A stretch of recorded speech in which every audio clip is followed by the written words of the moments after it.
সেনাবাহিনীর পাশাপাশি BGB, police, answer এবং স্বেচ্ছাসেবীরা বিভিন্ন আশেপাশের স্কুল, কলেজ, বিশ্ববিদ্যালয়ের শিক্ষার্থীরা যে যার যার মতো করে পারছেন তারা কিন্তু স্বেচ্ছাসেবীর ভূমিকা পালন করছেন এবং উদ্ধার অভিযানে অংশ নিয়েছেন। এবং আপনাদেরকে একটু আগে যেমনটি দেখাচ্ছিলাম, এই উদ্ধার অভিযান পরিচালনা করতে গিয়ে সেনাবাহিনীর অনেক সদস্য কিন্তু আহত হয়েছেন এবং অনেক রক্তের প্রয়োজন, এই জায়গায় অনেক রক্তের প্রয়োজন এবং যাদের রক্তের গ্রুপ মিলে যাচ্ছে তারা কিন্তু হাসপাতালে যাচ্ছে তেমনটি কিন্তু আমরা কিন্তু সেটি কিন্তু দেখতে পাচ্ছি, সেটি কিন্তু আমরা আপনাদেরকে দেখাচ্ছিলাম যাদের রক্তের গ্রুপ মিলে যাচ্ছে।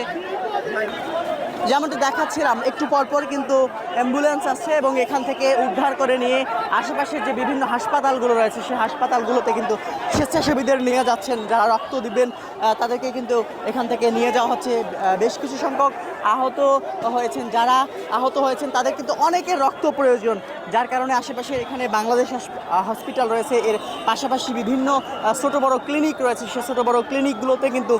আহতদেরকে নিয়ে যাওয়া হচ্ছে এবং অনেককে ঢাকা মেডিকেল পর্যন্ত নিয়ে যাওয়া হচ্ছে এবং অনেককে বিমান বাহিনীর এবং সেনাবাহিনীর হেলিকপ্টারে করে উন্নত চিকিৎসার জন্য দেশের বিভিন্ন হাসপাতালে বিভিন্ন জায়গায় নিয়ে যাওয়া হচ্ছে তেমনটি কিন্তু আমরা জানতে পেরেছি। এবং আপনাদেরকে এই মুহূর্তে সরাসরি দেখাচ্ছিলাম স্বেচ্ছাসেবীরা অ্যাম্বুলেন্স নিয়ে আসছেন, আশেপাশের বিভিন্ন হাসপাতালগুলো থেকে অ্যাম্বুলেন্স নিয়ে আসছেন তেমনটি কিন্তু আমরা দেখতে পাচ্ছি। এবং এখানে এখন পর্যন্ত আপনাদেরকে যদি একটু বলে রাখি, এখন পর্যন্ত যারা মাইলস্টোন কলেজে যে সকল শিক্ষার্থী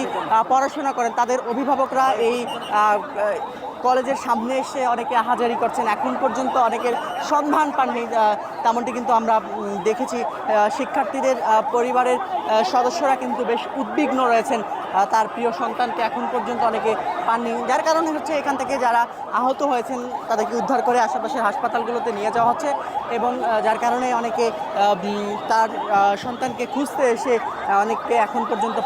পাননি, যার কারণে অনেকে এখানে আহাজারি করছেন এবং আশেপাশের আকাশ বাতাস কিন্তু এখনও ভারী রয়েছে। এই বিমান বিধ্বস্তের পর এই পরিবেশ